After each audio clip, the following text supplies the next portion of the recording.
Ladies and gentlemen, welcome to the 7th episode of 90 Minutes to Close the Loop, your favorite web series on glass collection and recycling.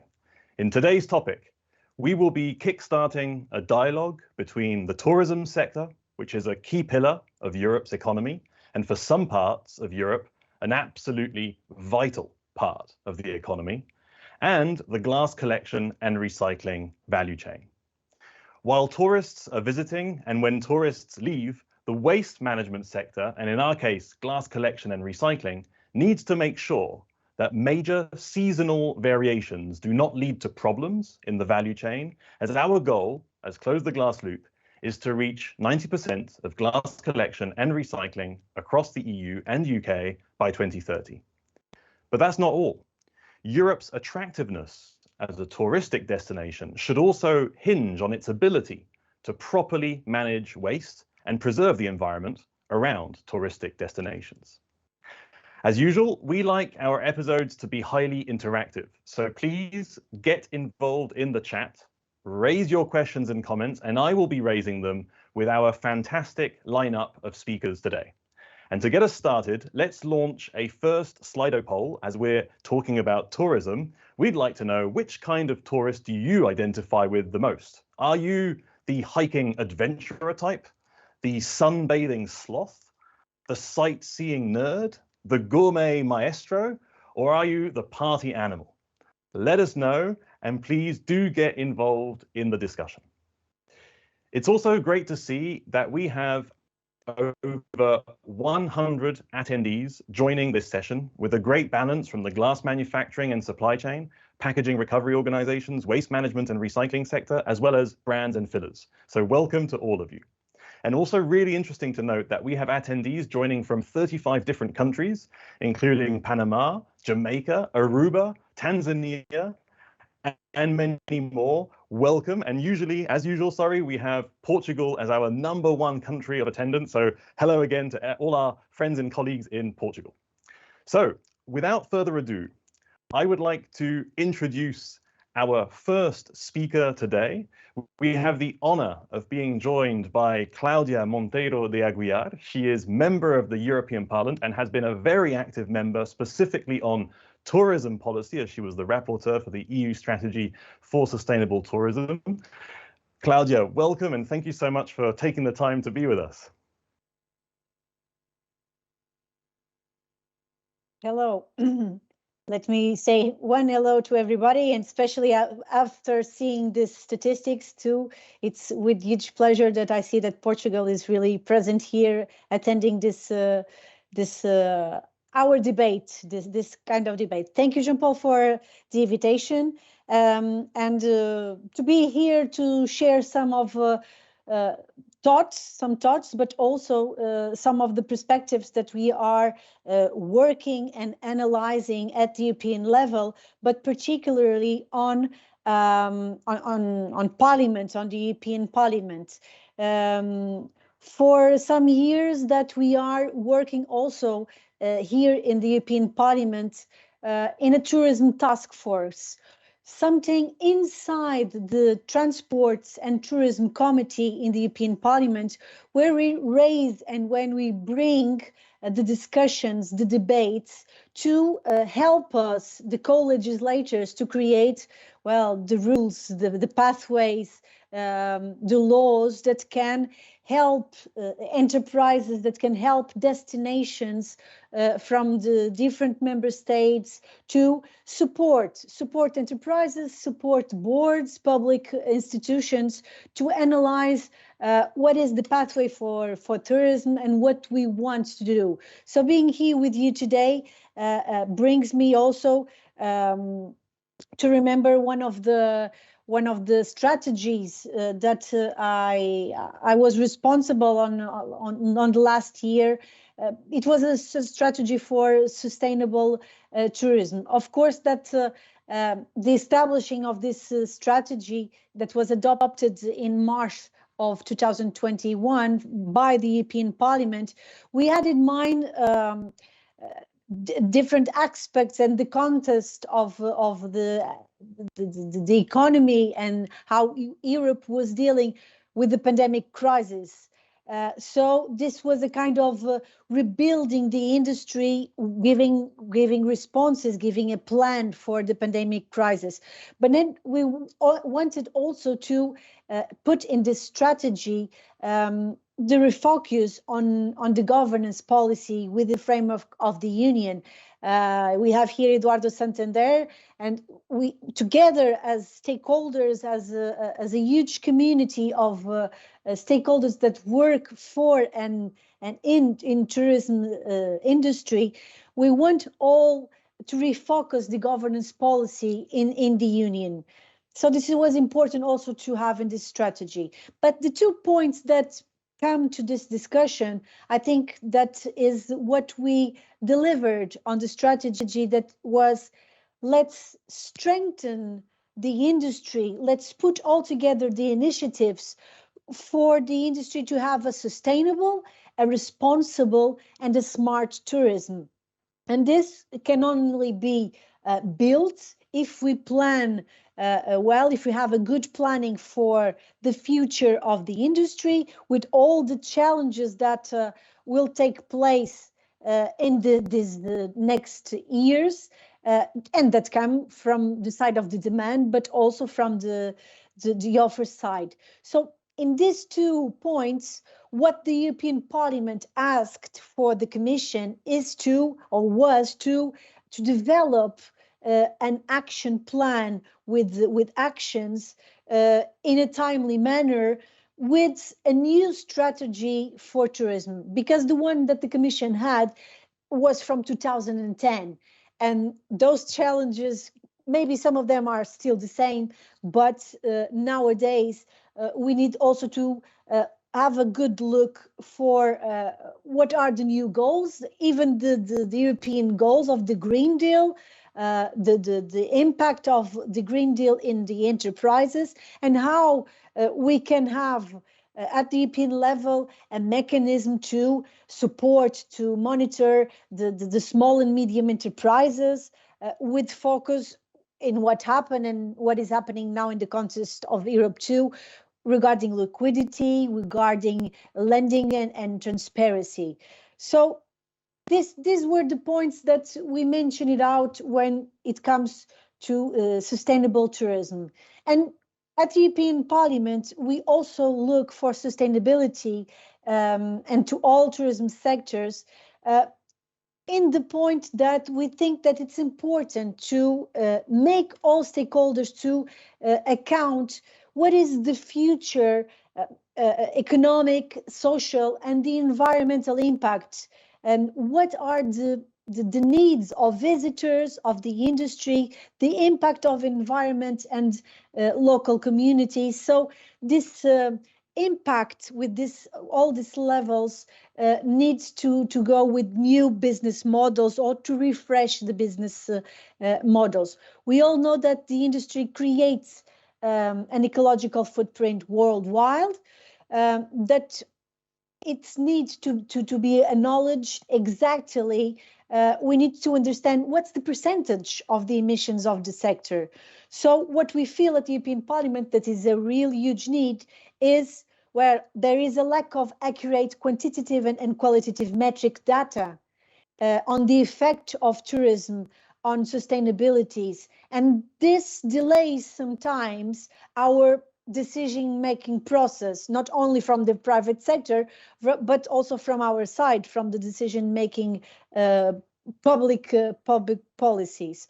So what we intend and we discuss nowadays is, well, we need to promote not only financial support to help this transition that we want that happens, this double transition, environmental and digital transition too, and how can we promote with multiple initiatives for the tourism industry circular transformation to happen at scale. So one thing that is important is to create education, to create awareness building about circular economy, showing that it's profitable, it's fair, it's optimized, and it's an economic model that can be applicable to all tourism actors at medium or micro levels. So this is crucial, and crucial to have also financial support, to invest in research, to demonstrate all the benefits of circular, regenerative, and all the ecosystem needs to be involved on that. Where we stand, and to finish my first intervention, because then maybe we can open the space to answer some of the questions. Where we stand now at this moment, after presenting this strategy at the European Parliament's level, the European Commission presented now a tourism transition pathway with 2 calls of pledges. It's important. It's an answer that until now the Commission sometimes was very not clear on giving answers to this industry, to the tourism, but now it has presented a tourism pathway. At the European Parliament, we are following this pathway, following what will be presented with the concrete actions to push more and more to help the ecosystem of tourism. Also, the Council is going to adopt an EU agenda for tourism. We hope that it will be launched on the 1st of December. It will be an agenda for 2030. And together with this, all the institutions, we hope that from the tourism pathway, from our side on the tourism task force, and also all together, we can push to the Commission to push for more fundings. We want more fundings because we know that they exist, but they are dispersed. So we want that the SMEs, the associations that are related to this new phase of the circular economy too, they can easily get to it.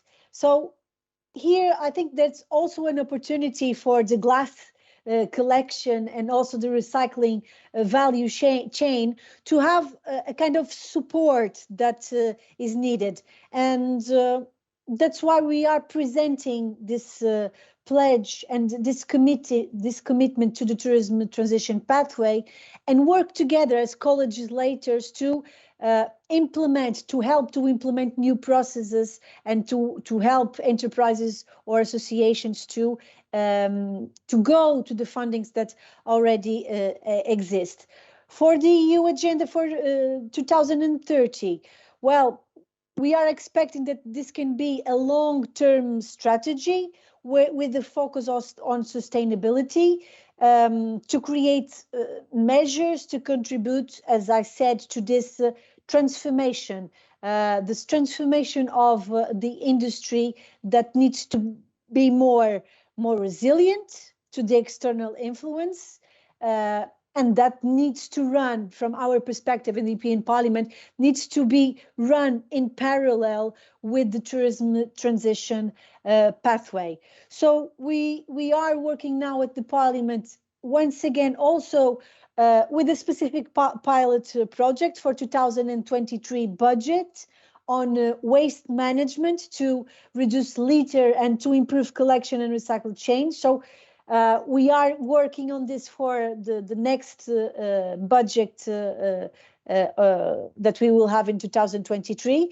And of course, I'm available to work with all of you, as in the last 2 terms, I'm working on the sector to better promote a framework, to better promote financing, and to help to realize and to achieve the goals of this double transition that we want to be with digital, but also with environmental aspects that we all need to consider, and to see in tourism what will be on the side of the demand, what will be the future of the tourists that are asking to all the blockchain, to all the chain, the value chain to be changed and to deliver something more concrete on the sustainable areas. Thank you so much.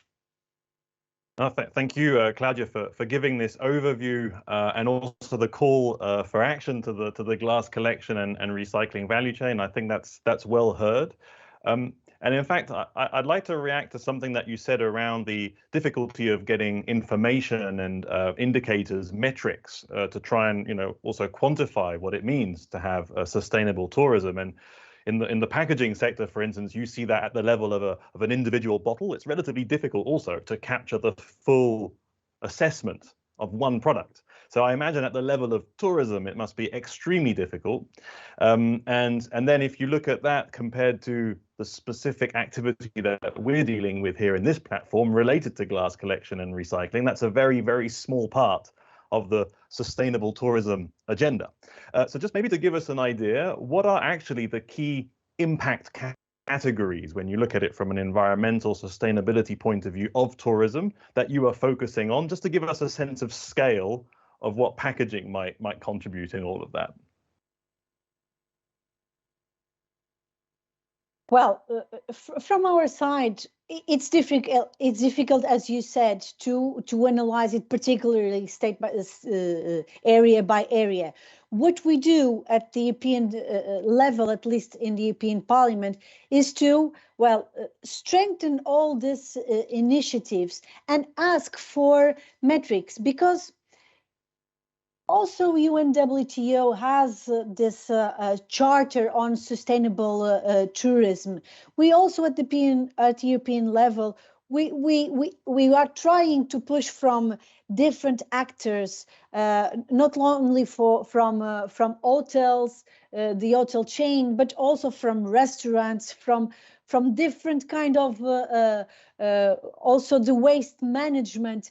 Well, there are several ways that we can go to an action. What we say that it's important, it's that we need to have metrics for all that, for all this. We need to understand what is really the impact? What percentages are we talking about? That's why we think it's important, because if we are dealing with rules, with not only the pathway, but if we are creating rules at the European level that can be implemented at each national level, and then that can be also transferred for the regional or at the local level. First of all, from our side, we need to cover all this.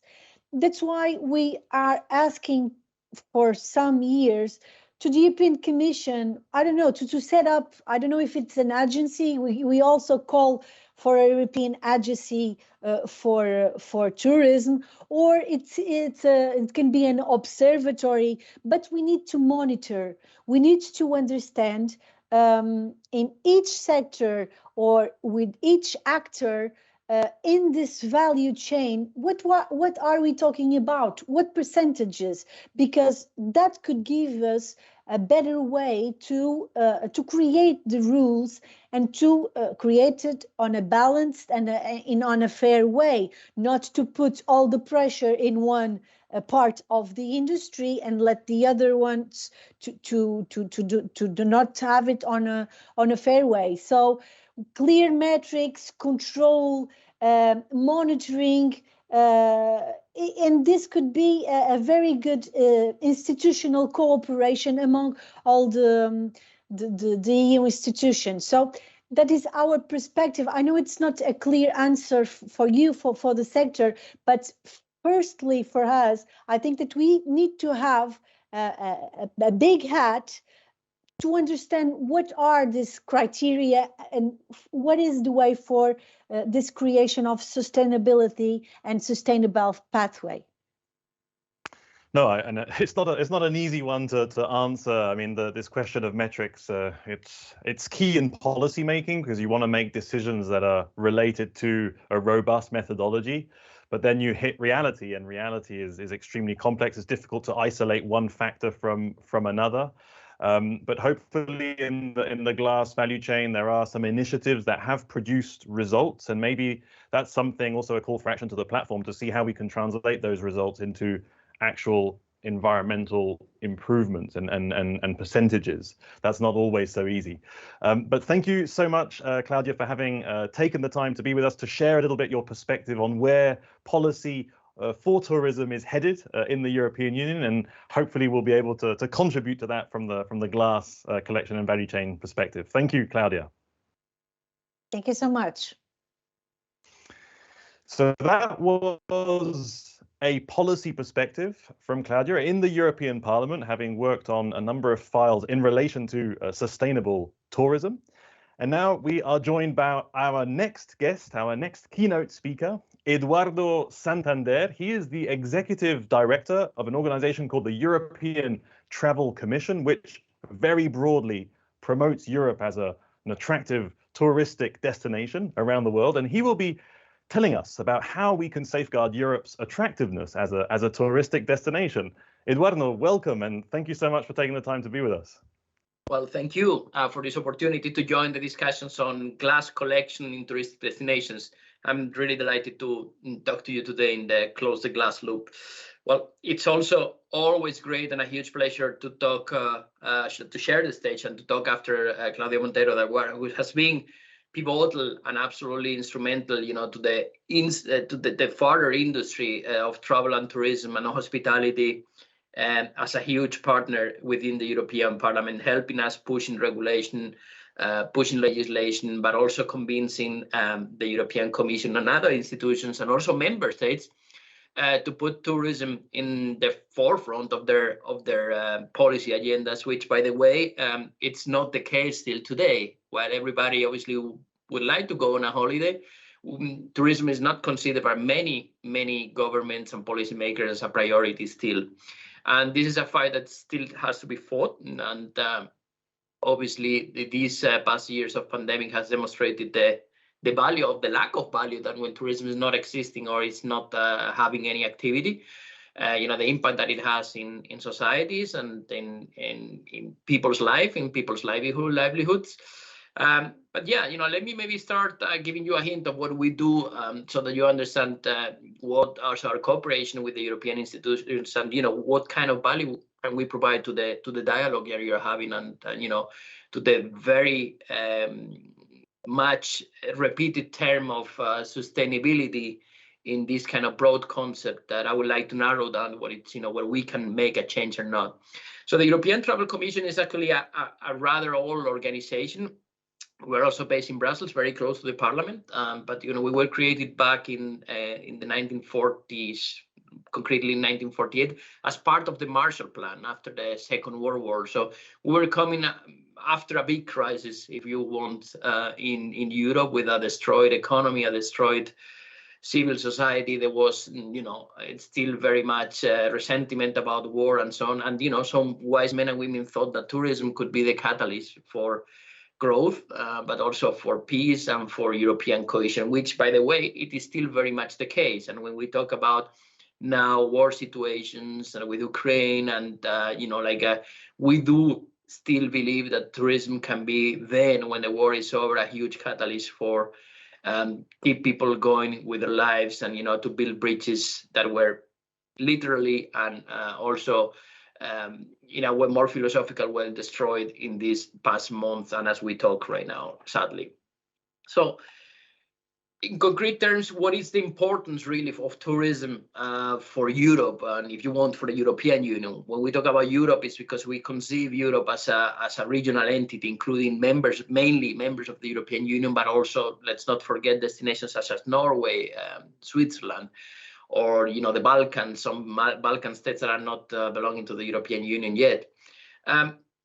Tourism represents around 10% of European GDP, which is huge. This is much more than car manufacturing, that chemical industry, higher education, if you want, but, you know, very little people know. Then translate this into around 30 million jobs, direct jobs related to tourism, and imagine how many also indirect jobs.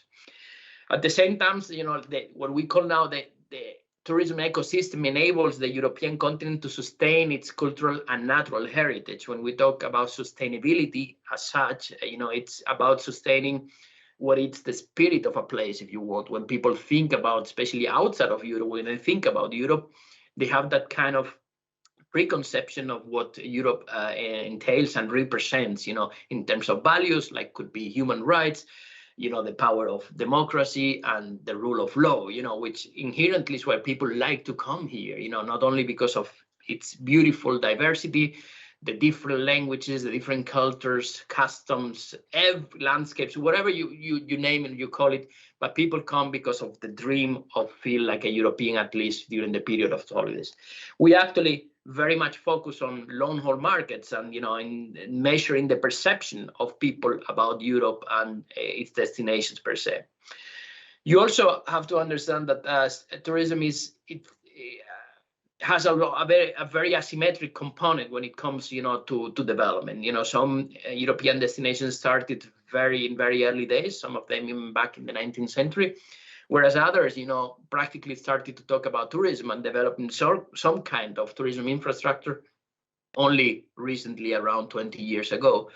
So when we talk about transformation, as Claudia was, the digital and green transformation of tourism destination, it's a very asymmetric term because it's not the same, to transform an industry, a tourism industry in, let's say, France or Italy compared to newcomers like could be Croatia or the Baltics or, destinations that maybe, 30, 40 years ago were not so much into on the landscape when it comes, to book a holiday. We also have to talk about the dependence. And when I was talking about facts and figures, GDP and so on, people think that this only applies to Southern Europe, to the Mediterranean basin and Portugal, the famous summer destinations. But, it is very important also for the Northern and Western European economies. Just to give you an idea, it's 11% of the Dutch economy depends on tourism. 18% of Dutch workers and working actually in travel and tourism, and almost 10% of the German economy. And also it's very much depending on the travel and tourism sector. So you see, and how did we came to our terms? This is exactly when we didn't have activity during the COVID years. We notice, the lack of employment, how people move also to other industries, and all the problems that we're facing now, lack of labor force, and obviously, many issues relating now to the inflation and so on. But as I was telling before, the attractiveness of Europe has to do with a lot of things. One of the things that is key now, and it has dramatically changed in the last 2 years, is that people would like to come to destinations that are taking care of not only the visitors, but also the citizens or the residents. And this is something that became very apparent and very visual, like a few years ago when we saw pictures of this so-called term over tourism, and places practically they were over trampled or over visited, and with, in single terms, a lot of people at the same time in the very, very same place. And that, we saw that created a problem of perception too for many destinations. And this is, the very beginning of how we started talking about sustainable development in tourism. The question at glance, and this, I'm trying to revert this question to all of you, to everybody listening to this, is what do we really want to sustain? Because sustainability is coming. Do we want to sustain business or a sector, if you want, that it's very much revenue margin driven, with a huge exponential growth in the last 40, 50 years, non-stoppable, if you want. We were the only sector that went from 100 to 0 during COVID, but after COVID again, from 0 to 100. There is practically, the tourism sector is almost to 86% recover today in Europe, in almost all destinations. So you see, we're talking about sustaining something that maybe we could consider obsolete. And this is where, what Claudia was saying about finding new indicators, KPIs, but KPIs that are not maybe so tourism related. And that's what I'm so delighted to talk to you today, because a lot of KPIs that have to do with waste management, with water consumption, with perception of residents. And, those KPIs were not our daily business. We were always measuring tourism counting overnights or arrivals or tourism expenditure, things that were pretty numeric, if you want, quantifiable. Now we're talking about things that go more into the human aspect of it, and how can we embrace visitors with placeholders meaning the people living in places, but also the businesses developing their own activity in places. And how can we embrace in destinations that are not only growing but are also thriving, and they are also places that allow also other industries to prevail, and also to sustain also a certain degree of equilibrium between the natural landscape, the resources, and also the cultural heritage there.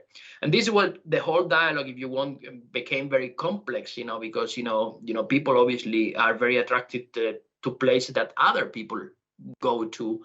And we realized that the best approach to tackle this issue is to start also selling or promoting, marketing Europe in a different way, and not more as a collection of destinations like the classic tours of Europe, the classic destination, the classic islands, but more than a collection of passions, of thematic approach, and that will benefit also lesser known destinations, places that actually de facto need a lot of visitors also to develop their own economy, to avoid diaspora from rural areas to urban areas. In Spain, my country of origin, we have what we call empty Spain, places that have an incredible natural and cultural heritage, but unfortunately people are leaving them, and there's no new people having children, or young people having a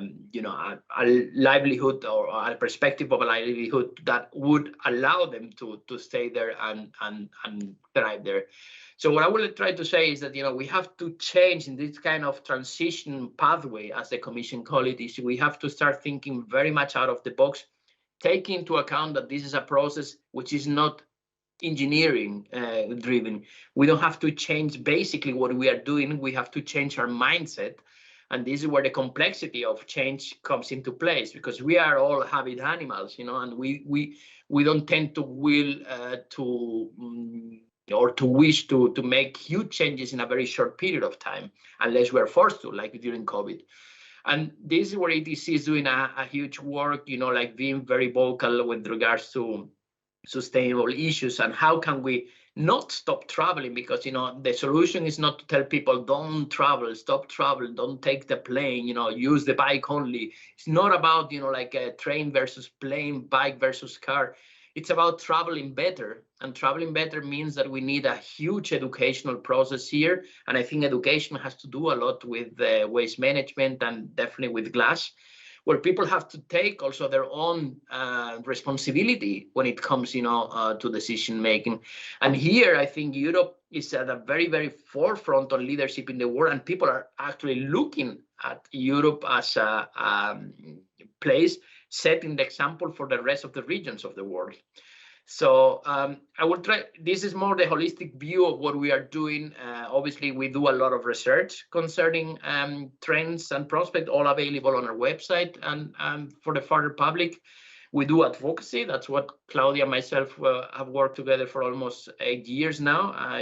We try to mitigate these disadvantages and create advantages for the sector.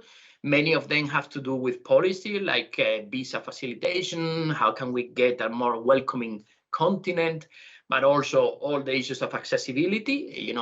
Believe it or not, European tourism runs fully on aviation mainly. More than 86% of European tourism happens because of aviation and because of routes created by the aviation industry. So there's no way for us to confront them and tell them, we don't want you any longer here. So, we want to support them in becoming more greener, more digital, and, like helping also access to funding to develop better fuels that will avoid pollution, and so on and so on and so on. So last but not least, tourism is so transversal. It's very difficult, and this is what Cláudia was mentioning. It's very difficult also to talk about to people about tourism, because tourism is practically omnipresent. It's present, in the transportation business, present in the agro-food business, it's present in the education business, and definitely, everybody knows what tourism is, but it's very difficult to define where are the pillars of action. And here is a huge appeal to the community of, everything that has to do with glass, waste connection. It is, for me, the basis of this has to be like education, educating both supply and demand to become a much more forward-looking industry. It's not about, prohibiting or avoiding, an activity that is so human. The willingness to travel, the willingness to discover new cultures, the willingness to meet new people. This will always be there. It's been there since we can walk, I guess. But it's all about, doing it in a different way. And this is where we all, as individuals, have to start doing things from home. Hence, my appeal, to a more transversal approach when it comes. And that's what I'm also talking here to you, because I would like to learn myself more about how the tourism industry can not only become more sustainable, this is a very nice word to say, but how can we also look into the future with a lot of hope that people will understand that they can travel much better. Thank you. Thank you so much, Eduardo, for giving us this insights onto the activity of tourism. And you mentioned something over tourism, which is a concept that has been heard. Actually, in packaging, there is also a concept of over packaging. And actually, at the end of the day, we're talking about consumption, and obviously consumption has an impact. And when you're talking about tourism, you're talking about an experience. And so, if I may say, you are consuming an experience.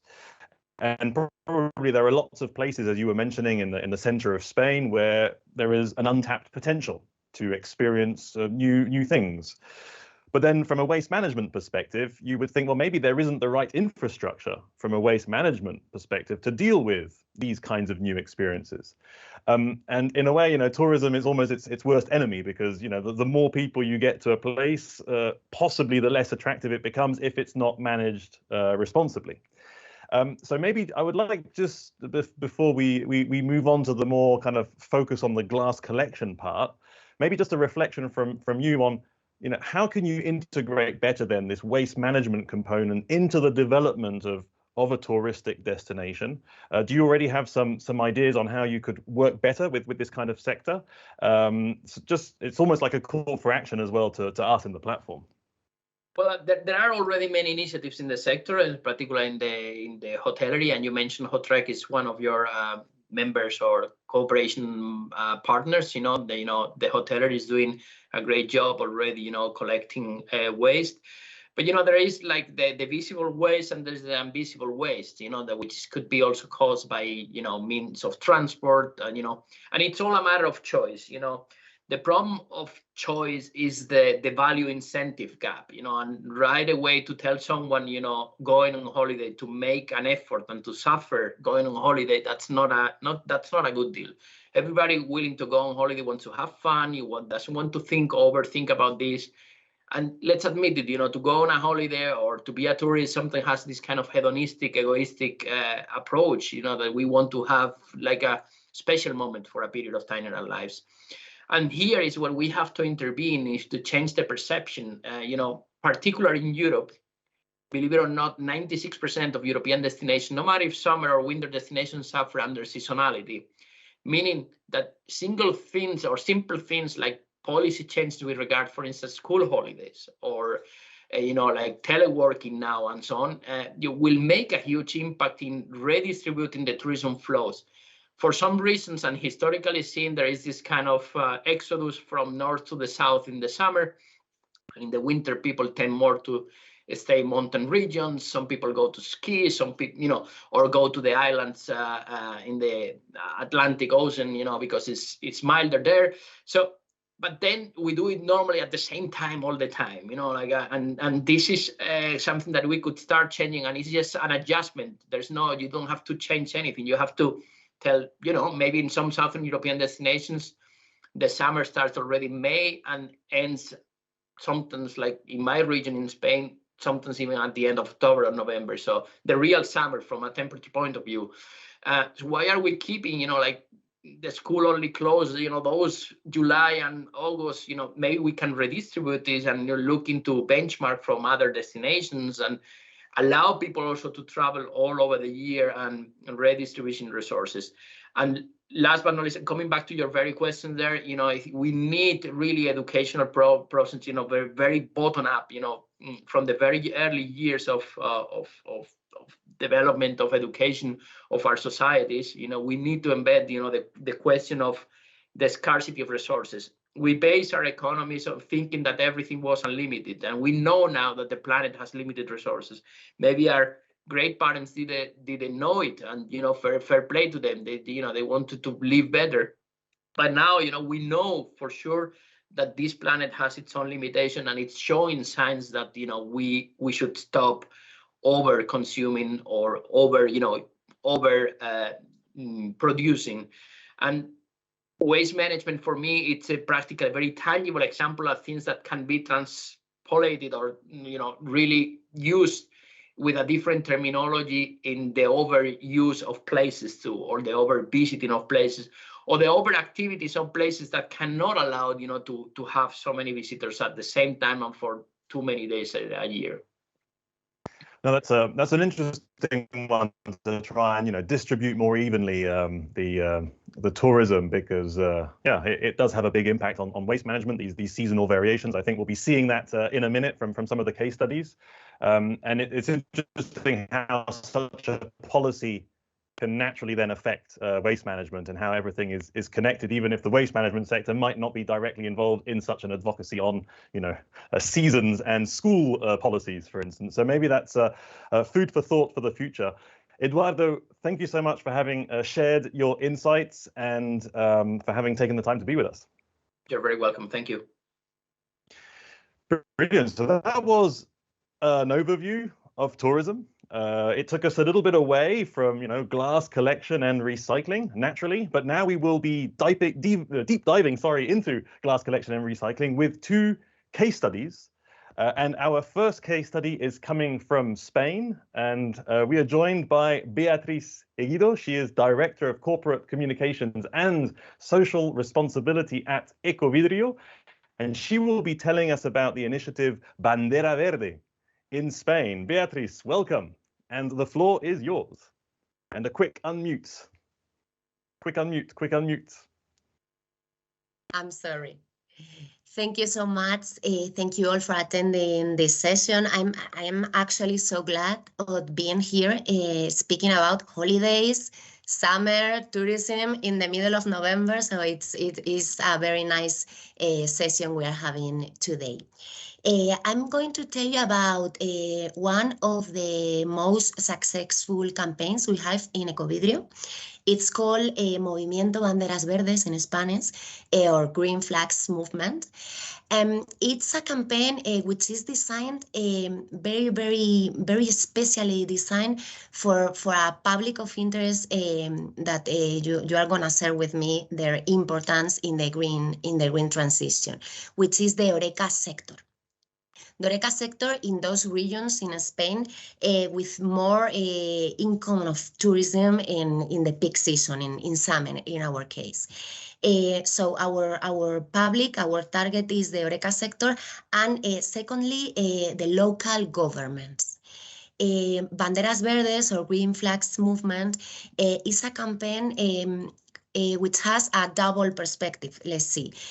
I will tell you later about the results, but we have awesome results in collection, in waste collection wise, but we also have a very nice results in terms of reputation and in terms of positioning with the local authorities as a helper, as an ally, to try to tackle this problem of the increase of the waste, the glass packaging waste in summer.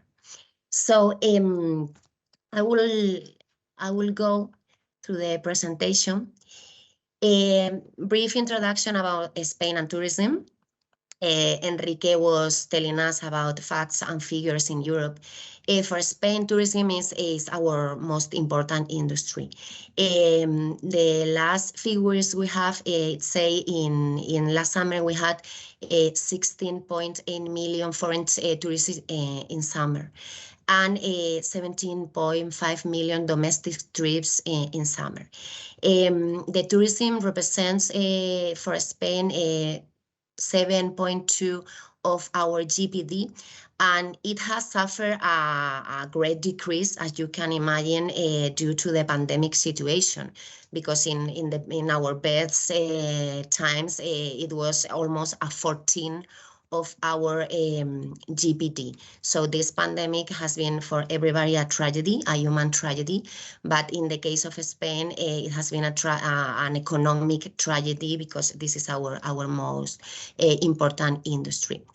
And as you all know, the increase of the tourism, and even more when it's located in a very specific areas, for example, in Spain, in the Mediterranean coast, is related to a large increase of packaging waste from the HoReCa sector, because as you know, glass packaging is directly related with food and beverage, and you can do a lot of things in Spain, and drinking and eating is one of the most important. So for us is very important to approach how to manage this huge increase of waste in this field. This Green Flags movement has a different objective. As I told you before, you have these operating objectives, very obvious: increasing selective waste collection in areas with high inflow of tourists. Consolidating the waste selection habit in the HoReCa sector, which in Spain generates more than 50% of single-use glass packaging. So for us, they are super important to accomplish these European goals we need to get. But also institutional objectives, because this campaign is super successful, creating alliance with key municipalities and local governments in order to achieve with them as a team these recycling goals we need to get. And these goals, you know, they are ambitious, as they have to be. And also improving our reputation, because thanks to this campaign and others, but this is especially visible for us, they see our system as a helper to make this transition of the tourist sector to a greener one. And what we do with these green flags, we reward. We say thank you. You know, the HoReCa sector is a busy sector. The establishment owners and, you know, the waiters are very busy people, and more in summer in the coast.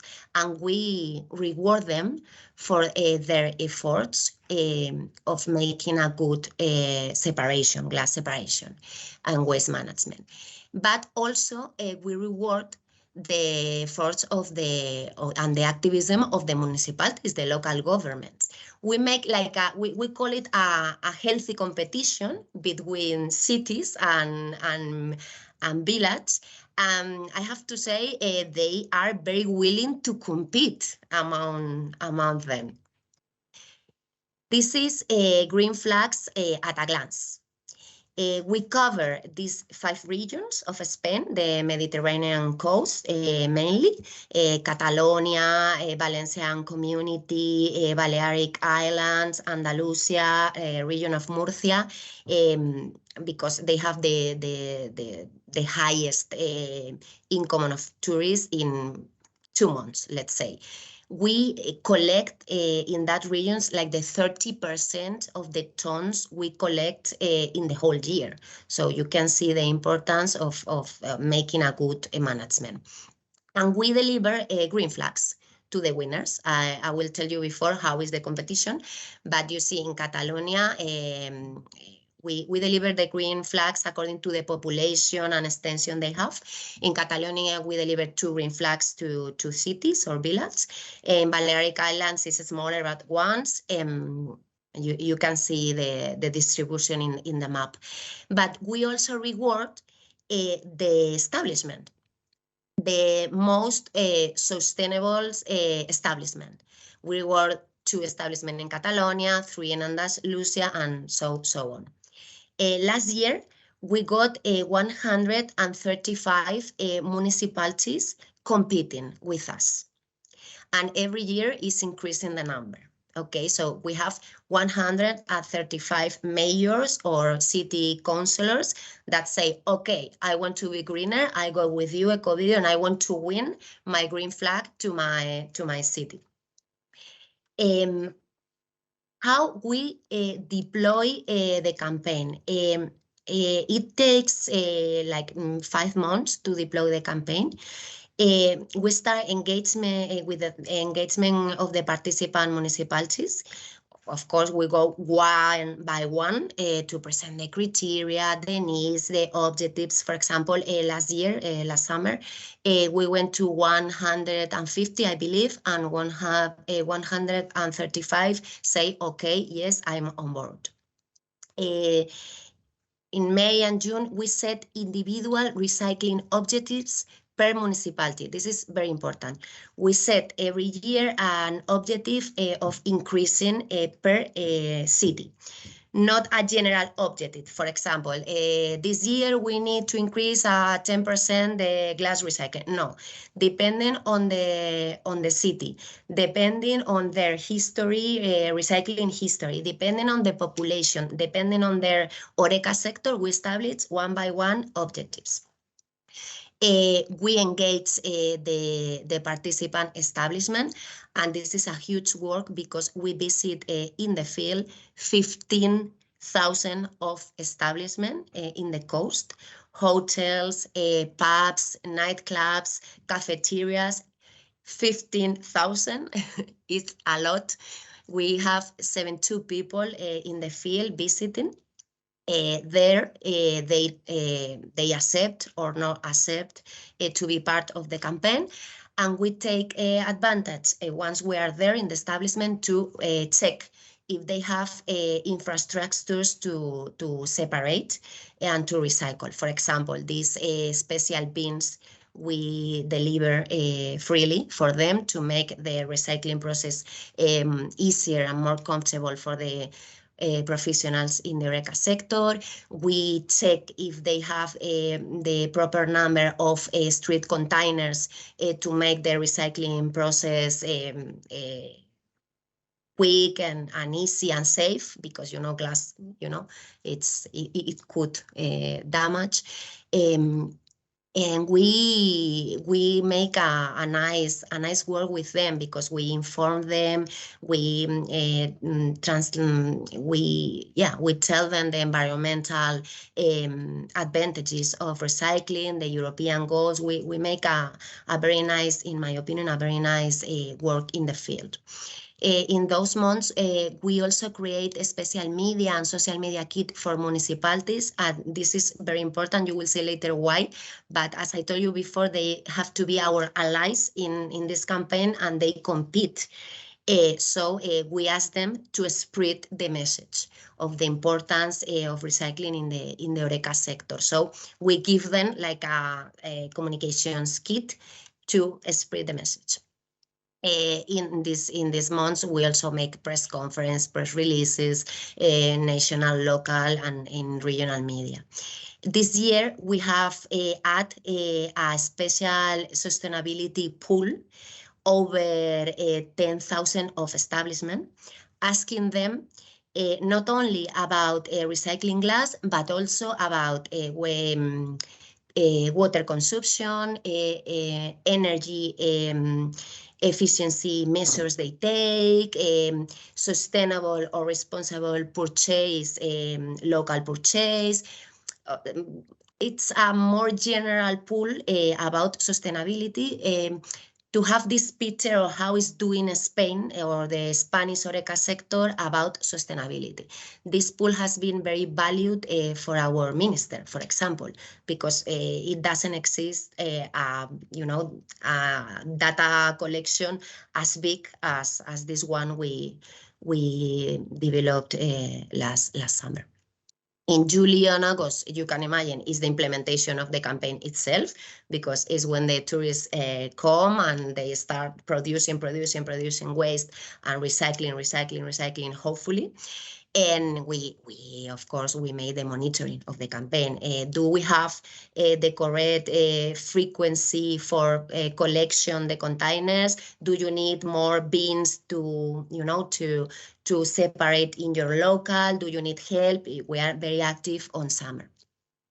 In September, we have this data collection and we elaborate the final ranking and we finally choose what are the 9 most sustainable establishments and what are the city winners of the green flag. And in October, we have a very, very nice event here in Madrid, calling to the winners here, and the Secretary of State for Environment here in Spain deliver the prizes. It's a quick summary, as you can see. This is a scoring system for municipalities. We evaluate 3 aspects for the cities and for the local governments. First one, very important, the tons we collected. As I told you at the beginning, we set a tailored recycling objective for each city. So we rank from 0 to 100, depending on how are you doing with this objective. Establishment engagement, they have a higher score if they have a 90% of HoReCa, local HoReCas in the campaign than if they have a 30%. And this, the third one is my favorite, municipal communication engagement. You have to see how is this, is awesome, because all the city town halls, the mayors, the councillors, they got crazy and start, you know, releasing press releases,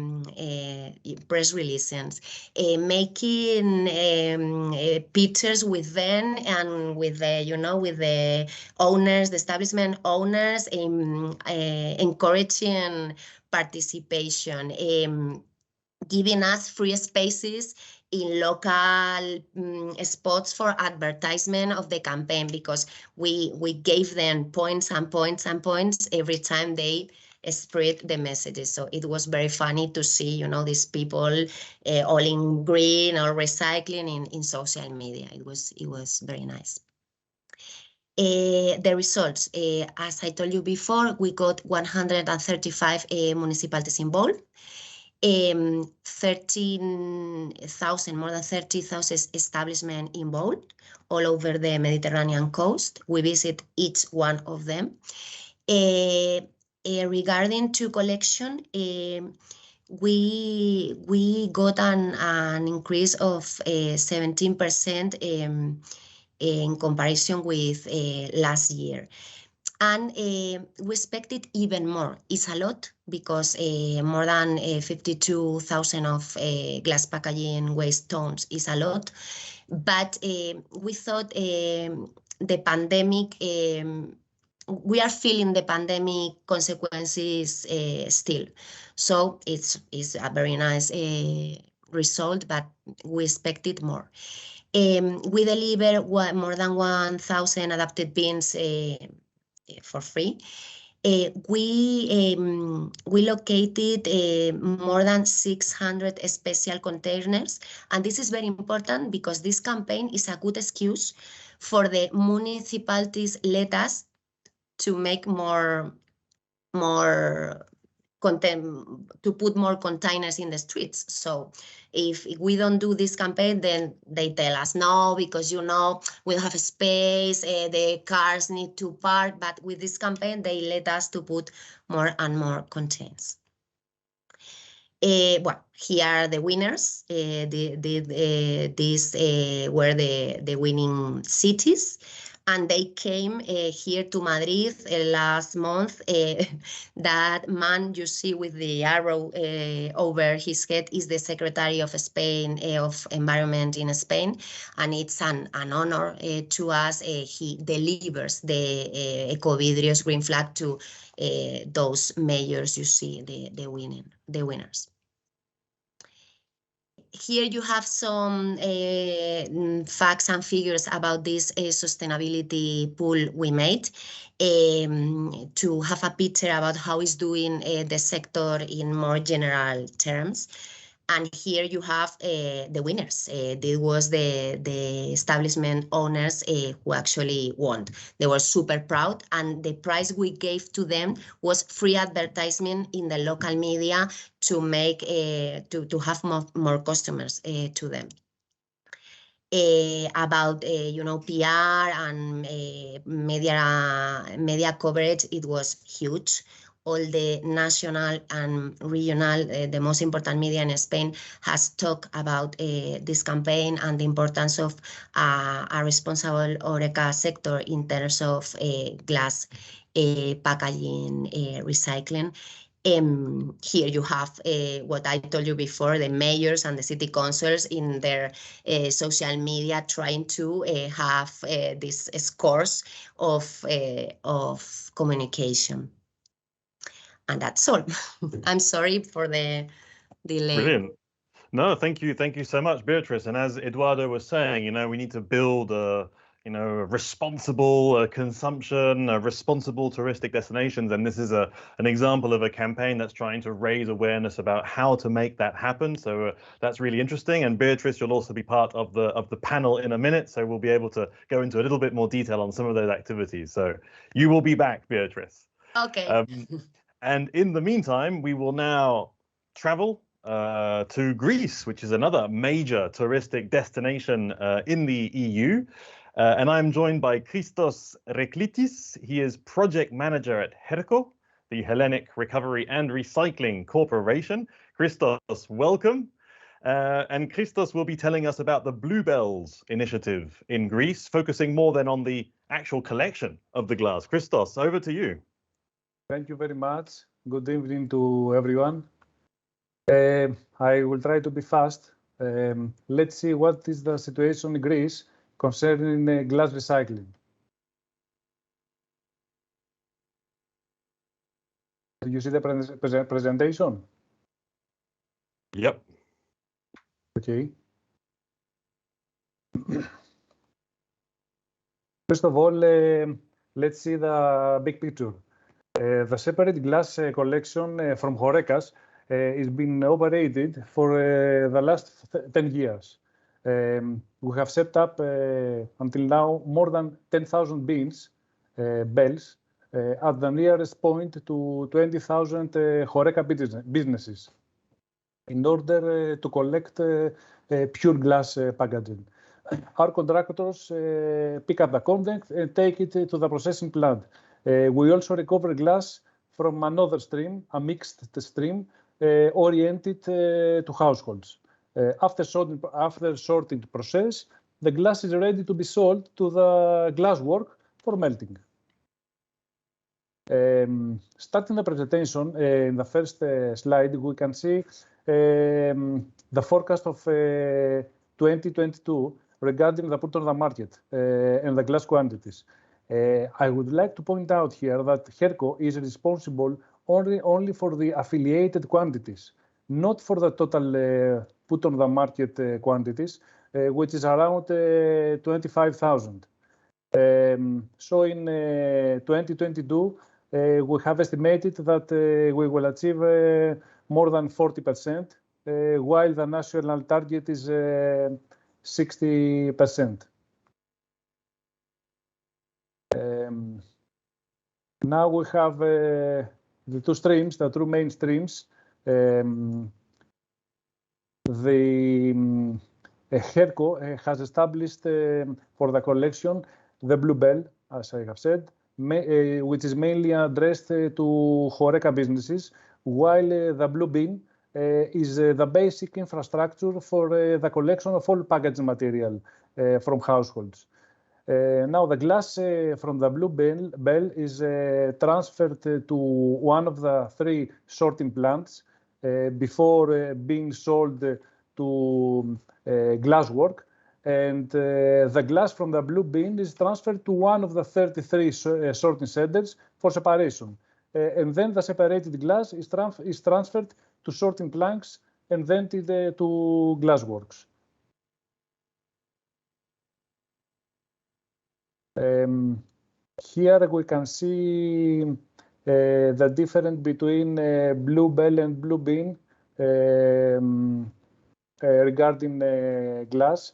Blue bell serves 60%, and as you can see, blue bin is about 40% from the total quality, collected quality of glass.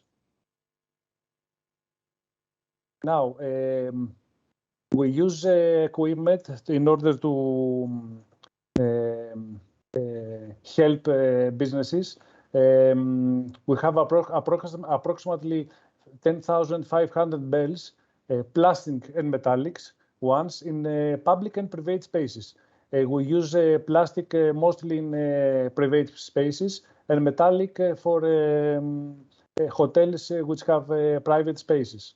And less than 109,000 bins for households.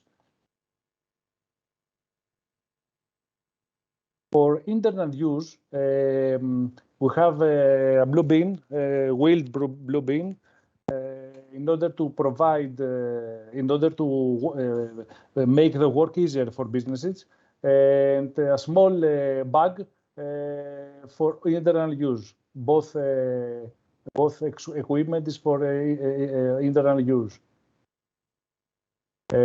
Now, as we can see at the above chart, the goal achievement has no significant fluctuations during the last 4 years due to the various difficulties that exist.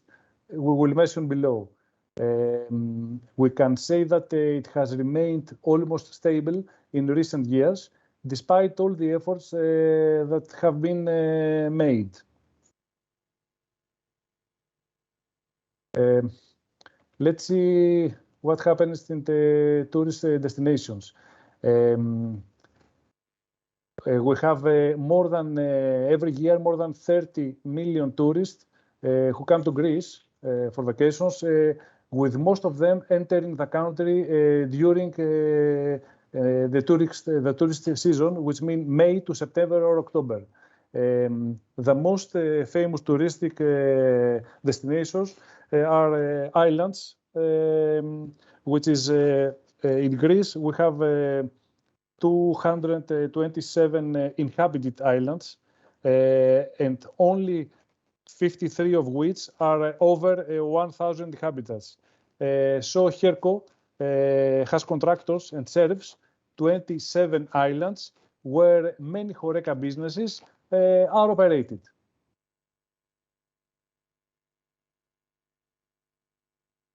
In these touristic destinations, we serve 13,000 businesses, which is the 57% of the total amount, of the total number of businesses.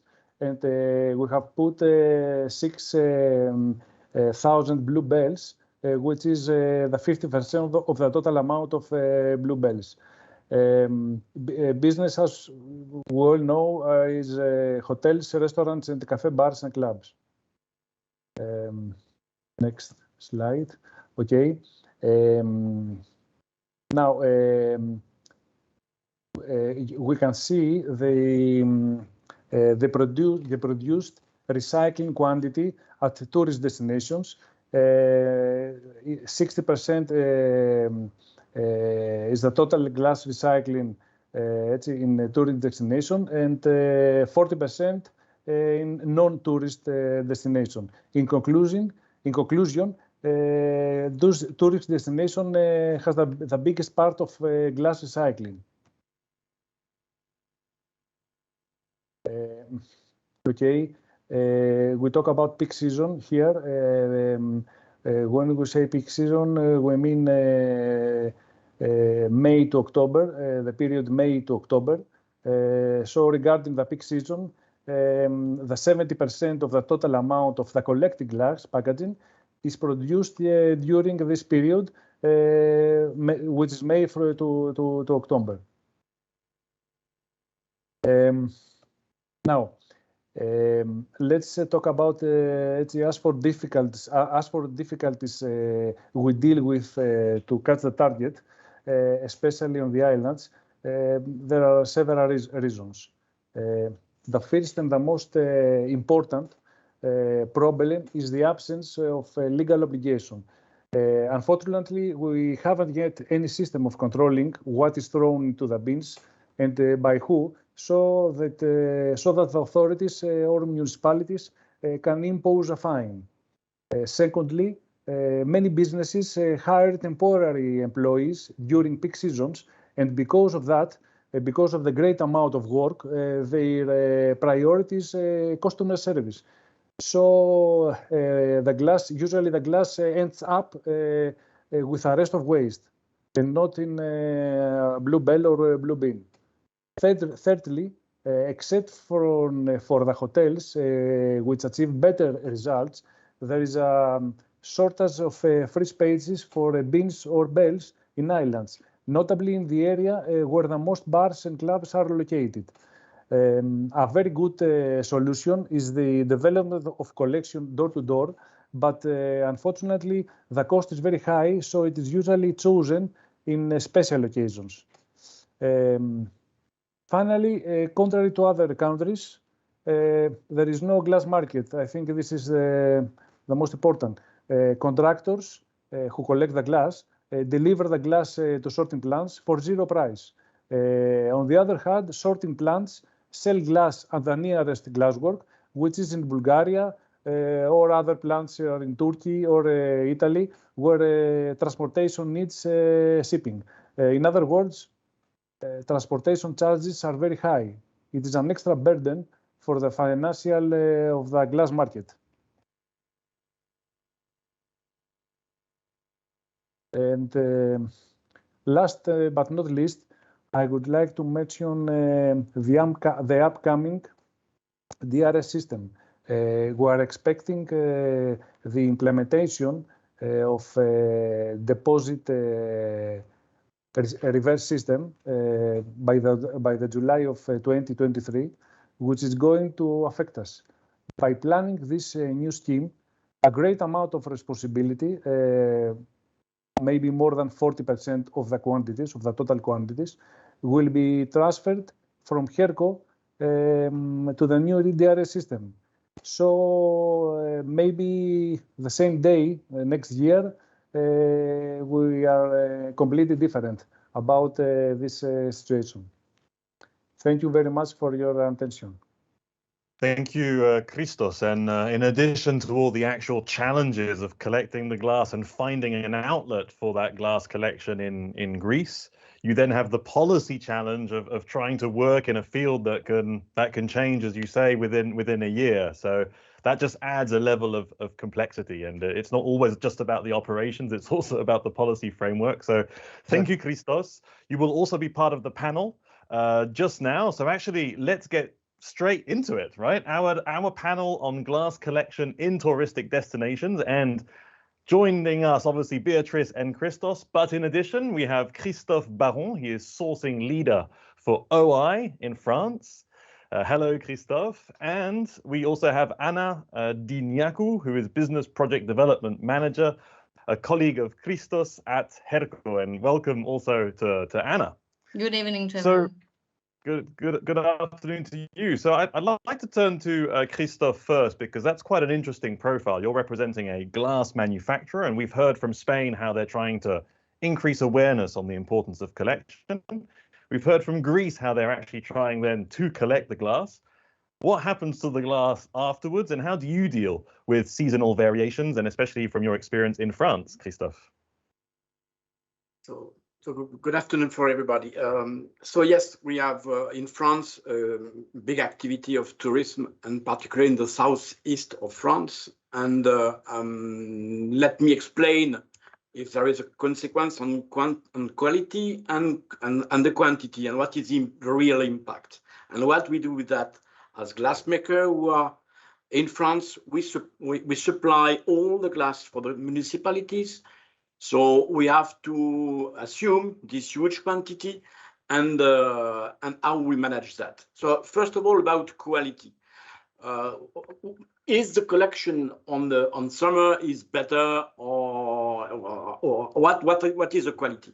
So there's no really big difference because between summer and the other period. So we don't have any issue on quality of sorting of collection, and there is no problem regarding all the job which is done by the municipality to collect in good condition, in good quality the collect. But the collection is different in summer than the other period between the type of glass we collect.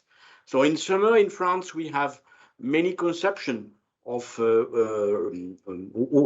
rosé wine, so in the flint glass. So in summer we have a big amount of flint glass on the raw collet collection, and which is completely different than in the other period. So that this huge amount of glass which arrives in summer, it will be completely different than in winter.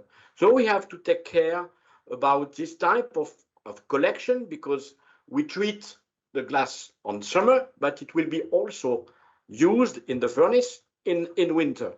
So we have to take care about the inventories and to manage that. It's manageable, there is no problem.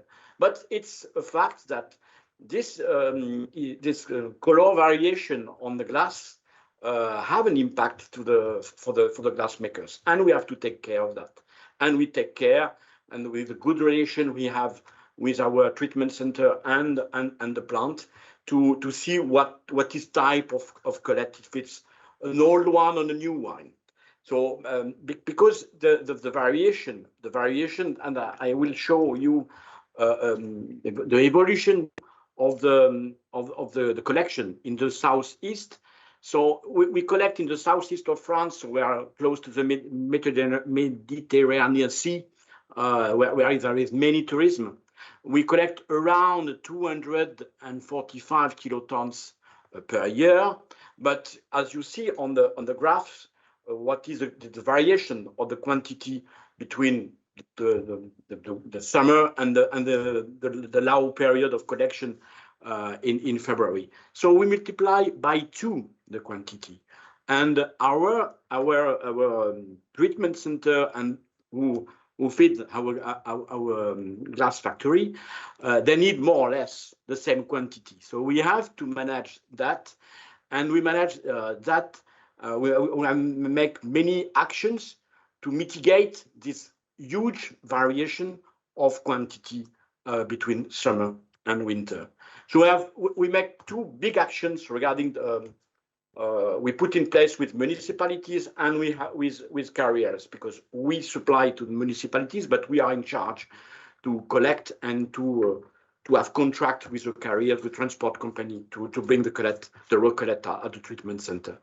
So with municipality, we gave recommendations, and those recommendations are all in our contract with all the contract of the municipality to help them to determine what is the dimension on the platform where they store the huge quantity of glass. And it's very important that in this region where you have a huge quantity of collet variation of quantity, you need to have a big platform, because to transport the raw collet in August, it's not simple, because you don't have any possibility of carriers.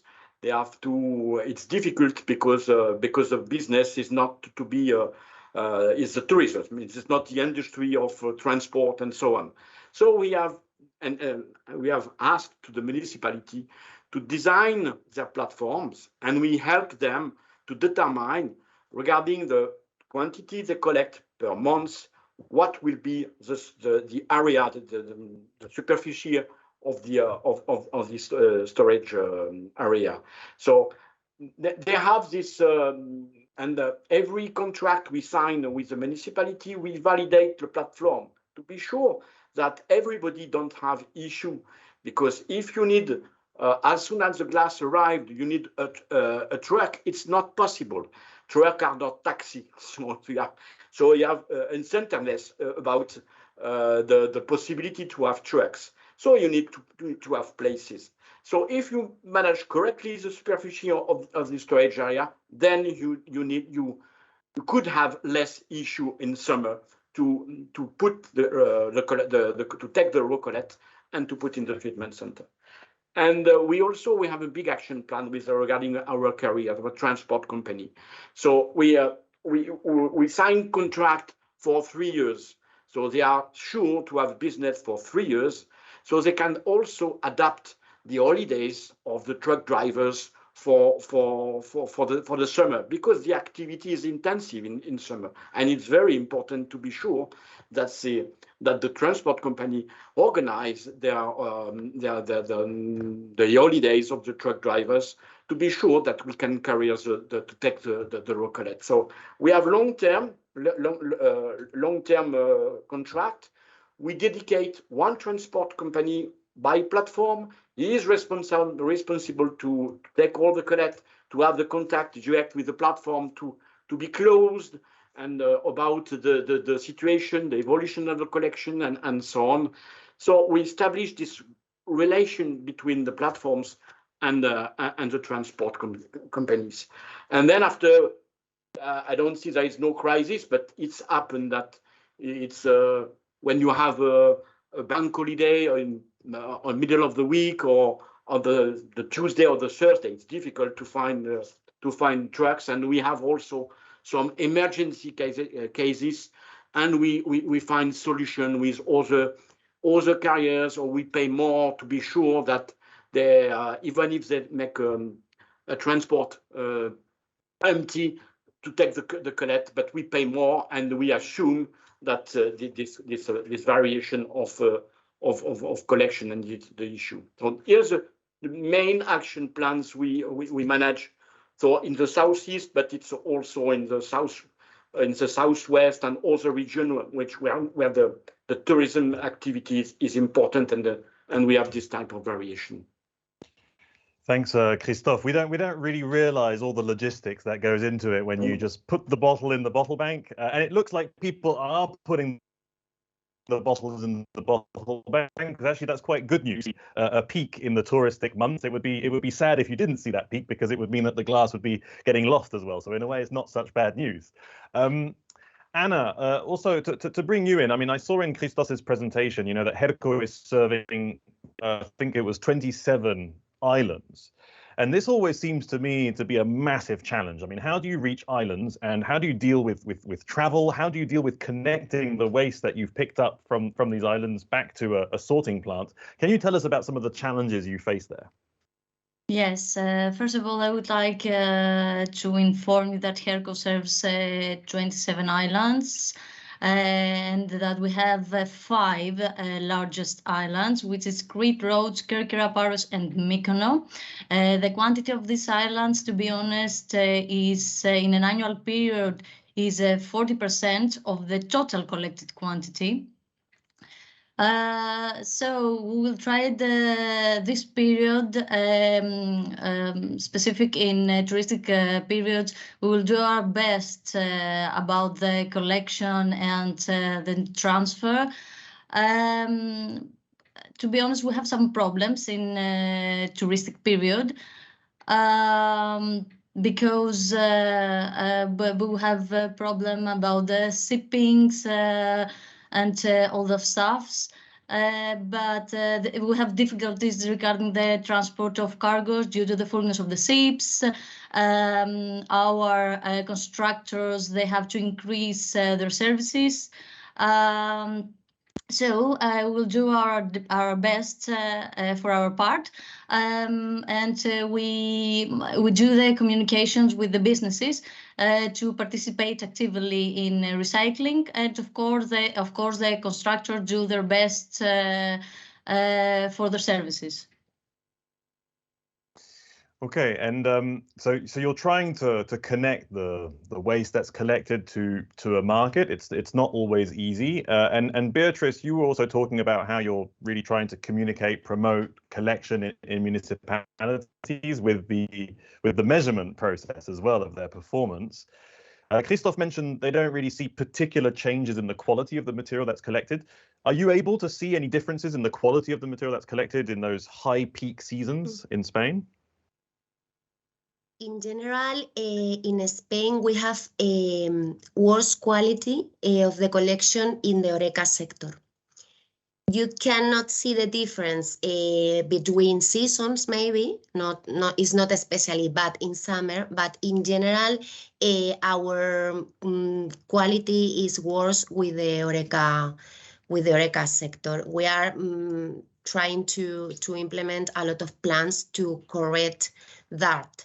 But the truth is these professionals are super busy. They have, here in Spain, we have put a special containers with a wider, hole to make them easier to put the waste. And, it's a higher hole, it's easier for them, but it also goes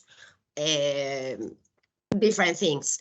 For example, clay, which is very, very harmful in the process, as we all know, or plastics that are not a huge problem because we're able to separate it in the recycling plant, but mainly clay.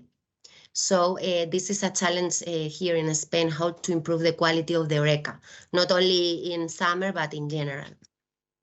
So your challenge is really linked to the HoReCa sector. In Greece, you have the two different types of bins, one more for households, one more for establishments, let's say. Do you see a big difference in the behavior of people, behavior of tourists versus behavior of residents? And how do you deal with that, especially in terms of communication? Because I always imagine that language will have an important role to play, even just to tell people what to do, tourists in Greece. How do you deal with that?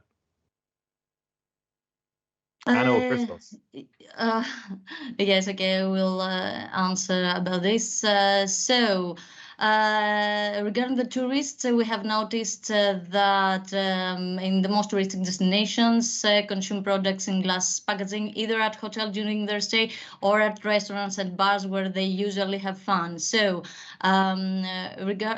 blue bells are addressed exclusive at businesses. So to be honest, we don't have information if they behave differently when being at home. Okay, and in terms of then the consumption itself, so Christoph, you were mentioning that suddenly in the summer people are consuming very specific types of products, and that can affect the kind of color streams that you have in recycling. Can you just give us the big headline as to why colors could be an issue when it comes to the way you're managing glass in the recycling? So when we have a big change of the nature of the glass, it will change the final color of the glass you melt. So you have to manage, because our customer needs to have a certain bandwidth on the color, on specification of the glass.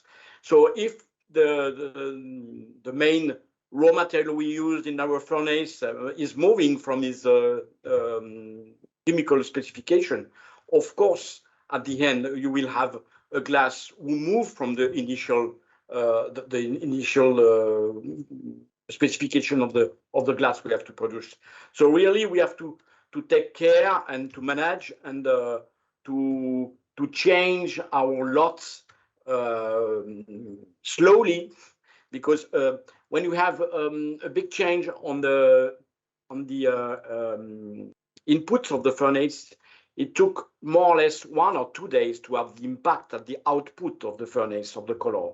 So if you make a mistake taking a bad lot or a very old lot from summer in the winter, and you didn't manage this quantity slowly, you will have a big variation on the color. So really, we have to take care and to manage this color change, not color change, but color mixture of the raw cullet to be sure that you don't have a big variation, and you can adjust then after with component to stabilize and to have the right color at the output of the furnace. I can ask you, Christophe, do you feel different colors depending on the region? Because here in Spain, it's very clear how regions, you have more wine or more beer. And for sure, in France, it's like that. You have on the north of France, oh, hello, Jean-Paul. On the north of France, we have more beer. In the south of France, we have more white flint glass for the rosé and in summer. And the Champagne region, we have more green color. In the Bordeaux, also, it's a mix of Bordeaux where we have green bottles and also flint bottles.